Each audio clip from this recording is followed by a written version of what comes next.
The Ballad of Reading Gaol by Oscar Wilde. 1.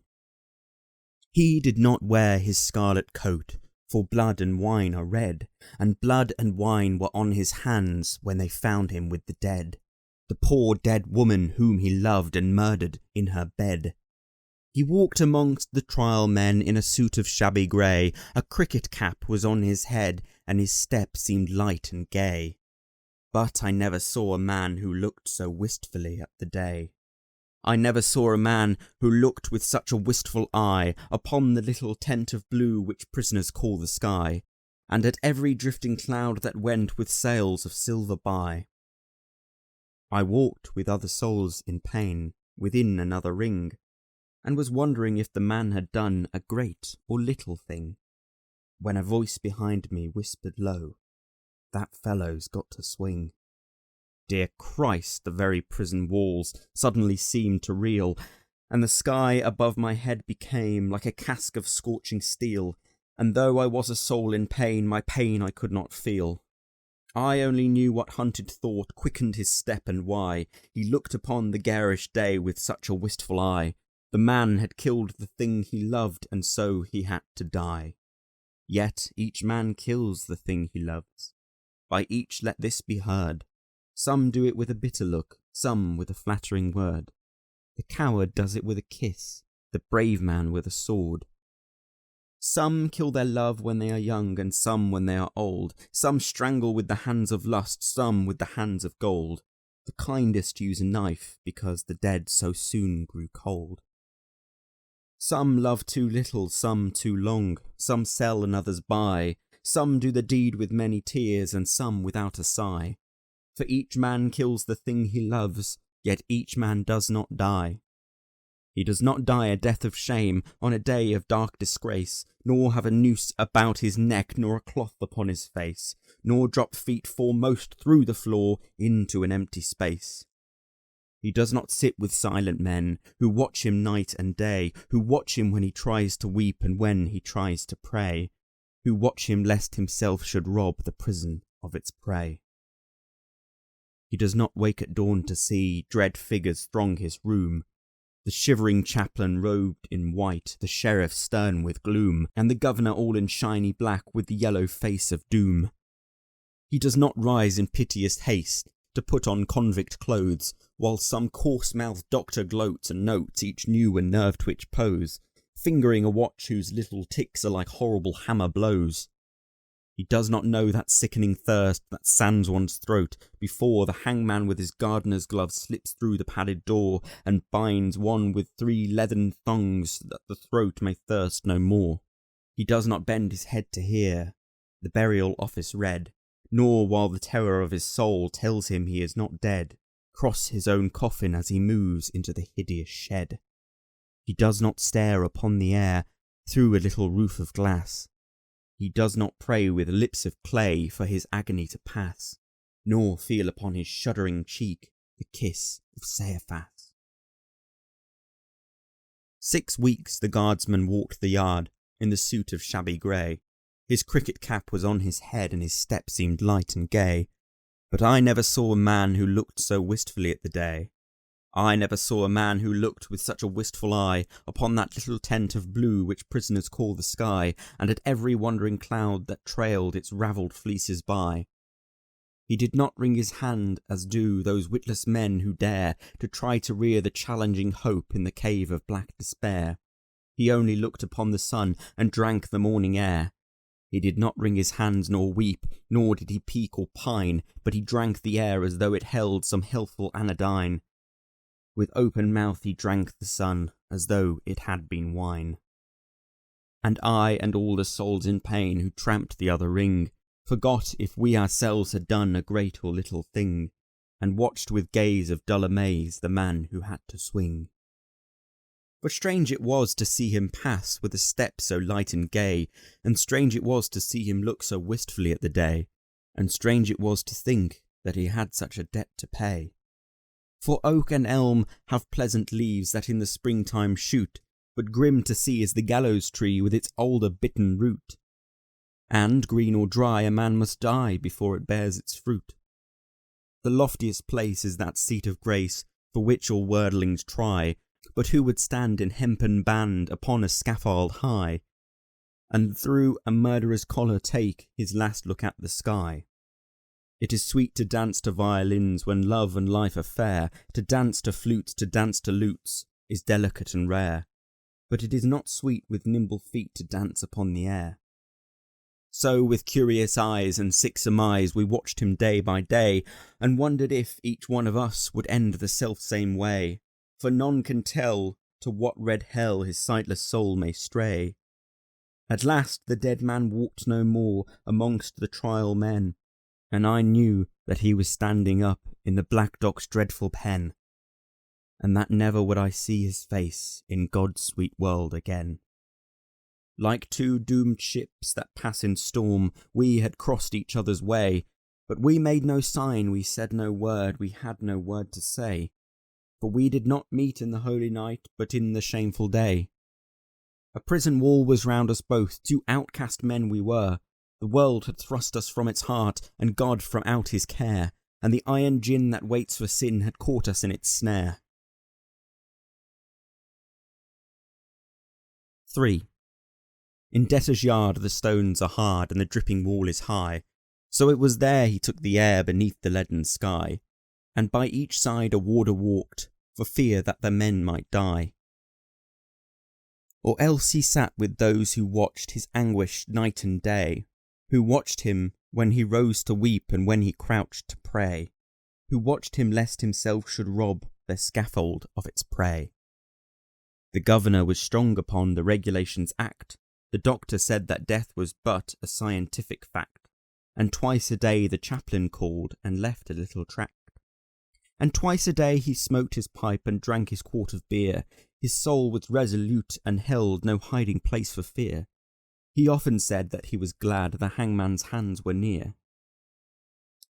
But why he said so strange a thing no warder dared to ask, for he to whom a watcher's doom is given at his task, but set a lock upon his lips and make his face a mask.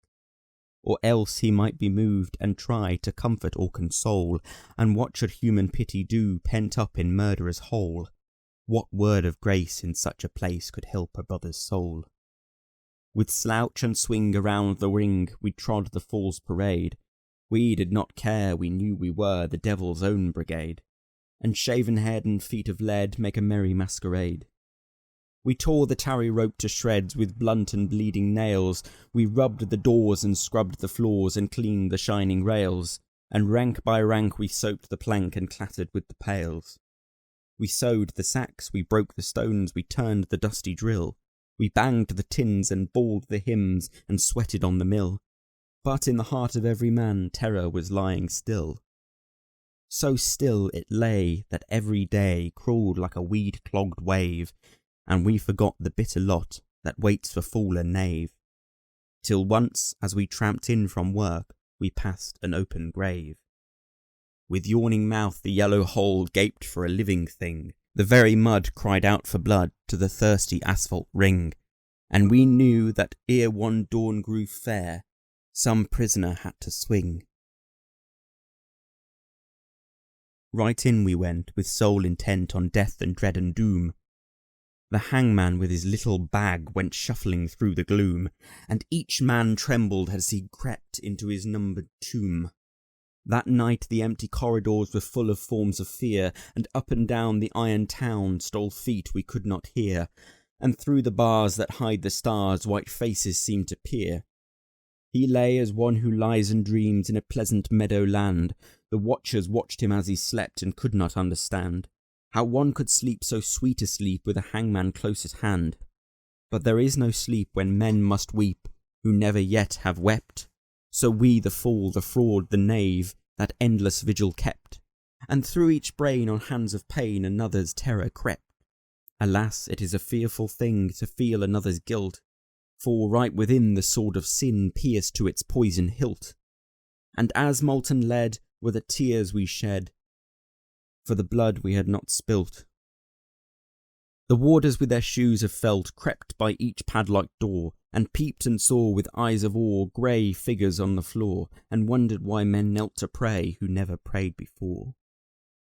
All through the night we knelt and prayed, mad mourners of a course.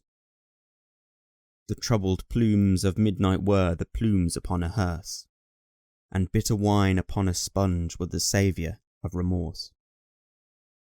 The grey cock crew, the red cock crew, but never came the day, and crooked shapes of terror crouched in the corners where we lay, and each evil sprite that walks by night before us seemed to play. They gilded past, they gilded fast, like travellers through a mist. They mocked the moon in a rigadoon of delicate turn and twist, and with formal pace and loathsome grace the phantoms kept their tryst.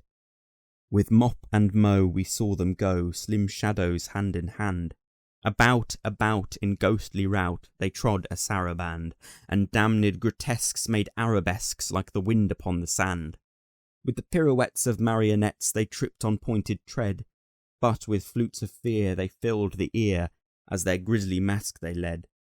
And loud they sang and long they sang, for they sang to wake the dead. "Oh-ho," they cried, "the world is wide, but fettered limbs go lame, and once or twice to throw the dice is a gentlemanly game, but he does not win who plays with sin in the secret house of shame." No things of air these antics were that frolicked with such glee, to men whose lives were held in gyves and whose feet might not go free. Ah, wounds of Christ, they were living things most terrible to see. Around, around they waltzed and wound, some wheeled in smirking pairs. With the mincing step of a demirep, some sidled up the stairs.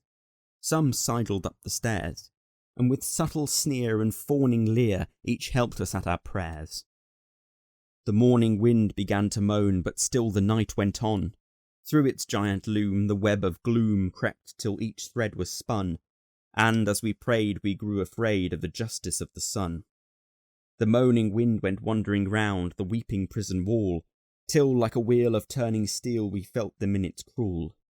O moaning wind, what had we done to have such a seneschal? At last I saw the shadowed bars, like a lattice wrought in lead, move right across the whitewashed wall that faced my three-plank bed, and I knew that somewhere in the world God's dreadful dawn was red. At 6 o'clock we cleaned our cells, at 7 all was still, but the sough and swing of a mighty wing the prison seemed to fill, for the Lord of Death with icy breath had entered in to kill. He did not pass in purple pomp nor read a moon-white steed. 3 yards of cord and a sliding board are all the gallows need. So with rope of shame the herald came to do the secret deed. We were as men who through a fen of filthy darkness grope. We did not dare to breathe a prayer or to give our anguish scope. Something was dead in each of us, and what was dead was hope. For man's grim justice goes its way and will not swerve aside. It slays the weak, it slays the strong, it has a deadly stride. With iron heed it slays the strong, the monstrous parricide. We waited for the stroke of 8, each tongue was thick with thirst, for the stroke of 8 is the stroke of fate that makes a man accursed, and fate will use a running noose for the best man and the worst. We had no other thing to do save to wait for the sign to come, so like things of stone in a valley lone, quiet we sat and dumb. But each man's heart beat thick and quick like a madman on a drum. With sudden shock the prison clock smote on the shivering air, and from all the jail rose up a wail of impotent despair, like the sound the frightened marshes hear from some leper in his lair. And as one sees most fearful things in the crystal of a dream, we saw the greasy hempen rope hooked to the blackened beam, and heard the prayer the hangman's snare strangled into a scream. And all the woe that moved him so, that he gave that bitter cry, and the wild regrets and the bloody sweat none knew so well as I, for he who lives more lives than one, more deaths than one must die. 4. There is no chapel on the day on which they hang a man. The chaplain's heart is far too sick, or his face is far too wan, or there is that written in his eyes which none should look upon.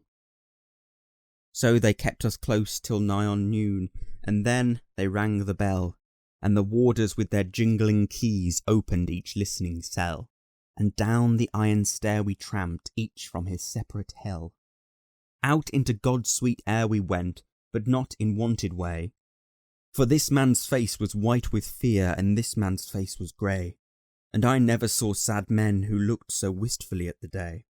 I never saw sad men who looked with such a wistful eye upon that little tent of blue we prisoners call the sky, and at every careless cloud that passed in happy freedom by. But there were those amongst us all who walked with downcast head, and knew that, had each got his due, they should have died instead. He had but killed a thing that lived, whilst they had killed the dead.